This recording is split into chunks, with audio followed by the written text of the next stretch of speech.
आइए हम सुने विज्ञान की अनकही कहानियाँ। आइए हम सुने विज्ञान की अनसुनी कहानियाँ। एक नई दुनिया की आवाज आपकी आवाज, विज्ञान की आवाज, की आवाज। Celebrating Azadi Ka Amrit Mahotsav, we bring you a podcast series on STEM popularization, science, technology, engineering, mathematics and medicine, supported and catalyzed by the National Council for Science and Technology Communication, Government of India. This program is produced by Media for Community Foundation. Creative content and technical support is given by Salam Namaste Community Radio, Noida. एक नई दुनिया की आवाज आपकी आवाज, विज्ञान की आवाज, की आवाज, की आवाज।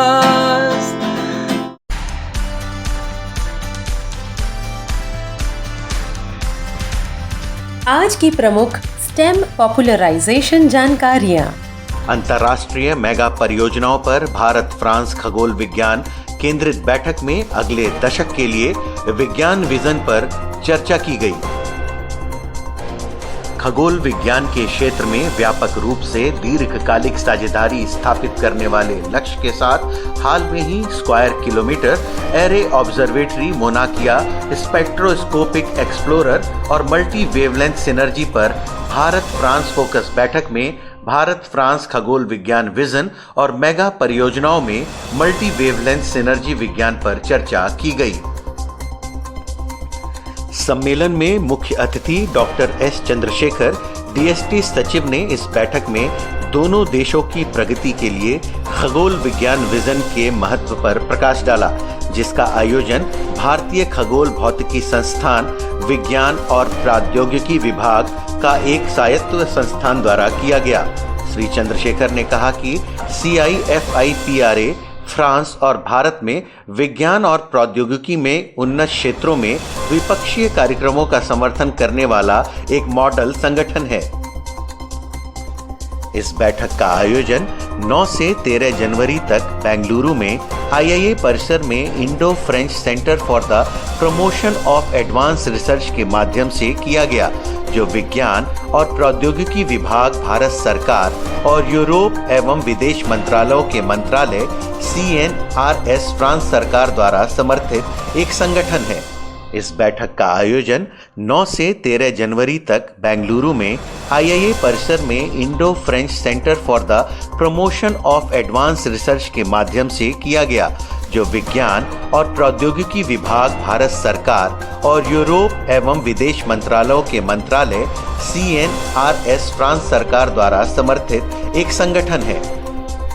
इस बैठक का आयोजन दक्षिण अफ्रीका और ऑस्ट्रेलिया में स्थित एक आगामी अंतर्राष्ट्रीय रेडियो वेधशाला, स्क्वायर किलोमीटर एरे वेधशाला जैसी खगोल विज्ञान में सहयोगी परियोजनाओं पर चर्चा करने के लिए किया गया, जिसमें भारत और फ्रांस दोनों ही प्रमुख भागीदार हैं। इनमें सहयोगी मोनाकिया स्पेक्ट्रोस्कोपिक एक्सप्लोरर पर भी चर्चा की गई, जिसका संचालन संयुक्त राज्य अमेरिका में होगा।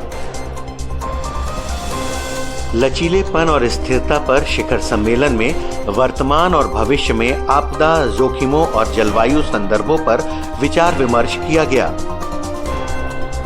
लचीलापन और स्थिरता शिखर सम्मेलन परिदृश्य 2047 ने पूरे भारत के विशेषज्ञों को एक साथ एक मंच पर लाकर वर्तमान एवं भविष्य में आपदा जोखिमों पर जलवायु संदर्भों में साथ साथ उनके बदलते परिदृश्यों के प्रमुख पहलुओं पर विचार विमर्श किया है।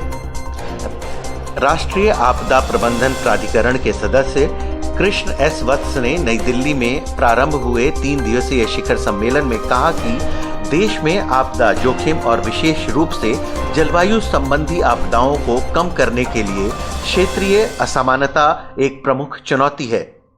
उन्होंने कहा कि भारत लचीलेपन का निर्माण करके आपदाओं के कारण होने वाले नुकसान को कम करने के लिए ठोस प्रयास कर रहा है, जो कि इस तरह की क्षतियों को कम करने में प्रदर्शित किया गया है। एनडीआरएम के साथ डीएसटी, यूएनडीपी एवं और अंतर्राष्ट्रीय सहयोग के लिए जर्मन संस्था GIZ इंडिया द्वारा सह आयोजित इस शिखर सम्मेलन में ADMA सदस्य ने आपदा जोखिम में कमी की दिशा में आगे बढ़ने के तरीके को चुनौती देने के लिए विजन 2047 के विकास की तत्काल आवश्यकता पर जोर दिया। SERB के सचिव तथा DST के वरिष्ठ सलाहकार डॉक्टर अखिलेश गुप्ता ने जलवायु संबंधी आपदाओं के लिए मानव अनुकूल क्षमता के निर्माण में सामाजिक आर्थिक विकास के महत्व पर बल दिया। उन्होंने विस्तार से बताया कि कैसे भारत की गरीबी और जनसंख्या जलवायु प्रभाव के प्रति इसकी भेद्यता से जुड़ी हुई है, जिसके चलते भारत के पूर्व और पूर्वोत्तर जैसे कुछ क्षेत्र जलवायु परिवर्तन के प्रति अधिक संवेदनशील हैं। जयपुर लिटरेचर फेस्टिवल में विज्ञान, तकनीक और AI पर होगी चर्चा। दुनिया के सबसे बड़े लिटरेचर फेस्टिवल का आयोजन 19 से 23 जनवरी 2023 को गुलाबी नगरी जयपुर के होटल क्लार्क्स आमेर में होगा। इस साल फेस्टिवल के 16वें संस्करण में विज्ञान, तकनीक और AI की दुनिया में विशेषज्ञ इन जटिल विषयों पर रोशनी डालेंगे। एक दिलचस्प सत्र में वक्ता महामारी के समय भारत में बनी वैक्सीन और उसके व्यापक असर पर चर्चा करेंगे। मंच पर लेखिका प्रियम गांधी मोदी, अमिताभ कांत और IAS अफसर सज्जन सिंह यादव उपस्थित होंगे। सत्र के दौरान प्रियम की नई किताब अ नेशन टू प्रोटेक्ट पर चर्चा होगी। इसके माध्यम से श्रोता कोविड-19 महामारी और उसके बचाव में बनाई गई सरकारी नीतियों को समझ सकेंगे। STEM amplifier. आज के हमारे खास मेहमान हैं डॉक्टर हिम्मत सिंह, जो अभी ICMR राष्ट्रीय मलेरिया अनुसंधान संस्थान में साइंटिस्ट ही हैं। आइए जानते हैं क्या है उनका रिसर्च और उसका होने वाला प्रभाव। नमस्कार, धन्यवाद आपने इस प्रोग्राम के लिए मेरे को मुझसे बात की। जी, मैं वेक्टर बायोलॉजी और जो कीट विज्ञान जिसको बोलते हैं हम उसी पे बेसिकली काम करता हूँ। और ये मेडिकल एंटोमोलॉजी में जो हमारे वेक्टर्स हैं जिनकी वजह से कुछ मॉस्किटोजेनिक डिजीजेज हैं, जैसे डेंगू, चिकनगुनिया, मलेरिया और अभी जीका और आ गया है, तो इनके ऊपर जो मॉस्किटोज की वजह से ट्रांसमिशन होता है, इस ट्रांसमिशन को रोकने पे मेरा बेसिकली वर्क रहता है कि कैसे ये मच्छर जो है ट्रांसमिट करते हैं और कैसे हम इनको रोक सकते हैं और कौन कौन से तरीके हैं, क्या ये तरीके पूरे हैं कि नहीं हैं, या फिर कुछ ज़रूरत और नए तरीकों की आ रही है, या गवर्नमेंट ने या WHO कुछ और नया कुछ बता रही है। तो हम इन सब चीज़ों के लिए एक तो इनोवेट भी करते हैं, खुद भी करते हैं उसे, और अगर वो कुछ नए चीज़ें आती हैं तो हम उसको इवेलुएट भी करते हैं, दोनों काम करते हैं। और बेसिकली हम लोगों का जो काम है वो basic research, operational research, quality improvement और फिर सेंसिटाइजेशन वगैरह और कैपेसिटी बिल्डिंग भी है। देखिए, क्योंकि हम अर्बन सिस्टम्स में हमारे धीरे धीरे अर्बन सिस्टम्स इवॉल्व हो रहे हैं। गाँव में तो पहले डिजीज के लिए प्रोग्राम्स बनाए गए थे सारे जनरली। हम अब हमारी ज़्यादातर पॉपुलेशन जो है माइग्रेट करके अर्बन सेटअप्स में आ रही है और डिजीज़ भी ऐसे मॉडिफाई होकर के अर्बन सेटअप्स में इवॉल्व हो रही हैं। तो हम ये हमारे जो काम हैं हम उनको ऐसे फोकस करते हैं कि किसी तरीके से अर्बन सिस्टम्स को भी एड्रेस कर पाएँ और जो ये डिजीज़ हैं वो लॉन्ग टर्म के लिए किस तरीके से कम की जा सकती हैं। रेगुलर बेसिस पे मॉस्किटो ब्रीडिंग हमेशा होती है और हमेशा मॉस्किटो रहता है, हमेशा वो ट्रांसमिट करने की उसकी कैपेसिटी रहती है। तो हमारे जो उद्देश्य हैं, जिस तरीके से हम रिसर्च कर रहे हैं, वो ये कोशिश करते हैं कि या तो उसकी संख्या, मच्छरों की संख्या इतनी कम हो जाए कि वो ट्रांसमिट ना कर सके, या फिर उनकी जो लाइफ स्पैन है वो इतनी कम हो जाए कि तो फिर भी वो ट्रांसमिट नहीं कर पाएंगे, और या फिर वो जिंदा भी रहें और ट्रांसमिट भी ना करें। इस तरीके के कुछ हम एफर्ट करते हैं, और अगर ये एफर्ट हमारे ठीक तरीके से अप्लाई हो जाते हैं या हमसे जो हम चाहते हैं वैसा हो जाता है, तो लॉन्ग टर्म पे इसके इफेक्ट हैं। बहुत सारी डिजीजेज हैं जो कंट्रोल में आ सकती हैं, जैसे डेंगू हुआ, चिकनगुनिया हुआ, मलेरिया हुआ, और जीका, ऐसी जो नई जो वेक्टर बॉर्न डिजीजेज हैं। इवन मतलब आप दूसरे कंट्री में दूसरी जगह पे जेई हैं, फाइलेरिया है, काला आजार है, ये सब वेक्टर बॉर्न डिजीजेज हैं। इनको कंट्रोल करने के लिए मेथड्स जो हम कोशिश करते हैं, हमारा उसी पे रिसर्च और उसी पे फोकस रहता है, ताकि लॉन्ग टर्म पे हमको ये बीमारियां धीरे धीरे कम करनी है। क्योंकि ये एक तो कुछ तो डेडली डिजीज है जिनसे डेथ एसोसिएटेड है, कुछ ऐसी डिजीजेज हैं जो आपको इकोनॉमिक लॉस भी करती हैं। तो किसी भी आदमी का 3-4 दिन अगर खराब होता है किसी बुखार की वजह से, और वो आजकल इकोनॉमी में बड़ा रोल प्ले करता है, तो हमारा ये उद्देश्य रहता है कि मार्केट में ये बीमारियां सबसे कम हो जाएं आने वाले समय में, और इनके ऊपर लगने वाला जो हम मेथड जो हम अप्लाई करते हैं, जैसे कंट्रोल का कुछ हम केमिकल्स यूज करते हैं, तो हम उसको भी रिड्यूस करें और एक इन्वायरमेंट फ्रेंडली जो अप्रोच है उसको लेकर के आगे चलें। तो ये लॉन्ग टर्म का इसके ऊपर असर पड़ सकता है, डिजीजेस थोड़ी कम हो सकती है और कंट्रोल में आ सकती है। हाँ, ये जो बीमारियां हैं ये एक्चुअली जैसे ही आपने सुना कि वेक्टर बॉर्न है या मच्छर के काटने से फैलने वाली बीमारियां हैं, तो या तो मच्छर आपको काटे ना, या सिस्टम में मच्छर ना हो, तब तो आपको नहीं काटेगा। अगर सिस्टम में मच्छर भी है और कोई बीमार आदमी भी आसपास है, तो वो उसको काट करके और फैलाता है। तो हमारा एक तरीका ये बनता है कि हमें उसका बचाव करना चाहिए कि हम उससे कैसे बचें। ज्यादातर ये मॉस्किटोज क्या है, इनके लार्वा होते हैं जो पानी में ब्रीड करते हैं, और हमारी जो प्रैक्टिसेस हैं, जो पानी स्टोर करने की प्रैक्टिसेस हैं हमारी, कई बर्तनों में हम लोग पानी इकट्ठा करते हैं, कई बार ढक्कन नहीं लगाते, लेकिन उनमें ये ब्रीड करते हैं कुछ मच्छर। अगर ये हम इन चीज़ों पे ध्यान दें, तो हम दूसरा जो एस्पेक्ट है कि मच्छर को काटने नहीं देने का, या वो उसको थोड़ा बहुत कंट्रोल कर सकते हैं। इसके अलावा सरकार करती है कि किसी तरीके से ये सब चीज़ें वो भी देखने की कोशिश करती है, और जहाँ ज़रूरत होती है वह इंटरवेंशन करती है, जो एक आदमी के बस का नहीं होता है या बड़े स्तर पे करना होता है, तो वो लोग करते हैं। तो हम लोग ये देखते हैं कि ये मॉस्किटो या तो आपको काटे ना, और या मॉस्किटो कहीं इन जिन दवाइयों को हम इस्तेमाल करके उनको मार रहे हैं, क्या वो ऐसे तो नहीं हो रहा कि कई समय से उन पर्टिकुलर दवाइयों की वजह से उनमें एक रेजिस्टेंस आ गया है, वो मर नहीं रहे हैं उस अनुपात में, जिस अनुपात में वो मर जाने चाहिए थे एक बार दवाई यूज करने पर।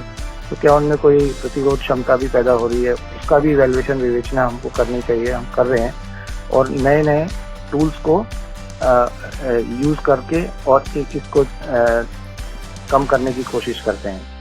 तो आम आदमी को ये समझना चाहिए कि ये जो बीमारी हैं, जो वेक्टर बॉर्न जो डिजीजेज हैं, मच्छरों के बिना नहीं हो सकती हैं। तो अपने आसपास उनको पनपने ना दें।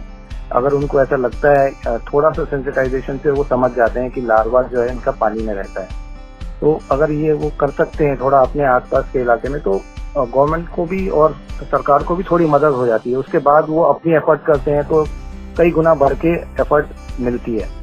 तो सहभागिता इसमें बहुत जरूरी है। थोड़ा सा जानकारी जरूरी है कि कौन सा मच्छर क्या करता है, कब काटता है, किस समय पे काटता है, तो आप उस समय पे अलर्ट रह सकते हैं। ये तो एक नॉर्मल आम आदमी को समझने की बातें हैं सर।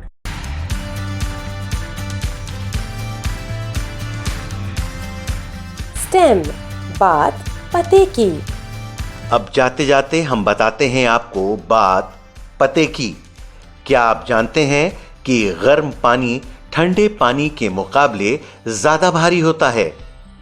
ये था आज का विज्ञान की आवाज। आपको ये पॉडकास्ट कैसा लगा हमें बताएं mediaforcommunity@gmail.com पर। इस पॉडकास्ट को प्रोड्यूस किया है आशीष तिवारी ने। आइए हम सुने विज्ञान की अनकही कहानियाँ। आइए हम सुने विज्ञान की अनसुनी कहानियाँ। एक नई दुनिया की आवाज आपकी आवाज, विज्ञान की आवाज, की आवाज। Celebrating Azadi Ka Amrit Mahotsav, we bring you a podcast series on STEM popularization, science, technology, engineering, mathematics and medicine, supported and catalyzed by the National Council for Science and Technology Communication, Government of India. This program is produced by Media for Community Foundation. Creative content and technical support is given by Salam Namaste Community Radio, Noida. एक नई दुनिया की आवाज आपकी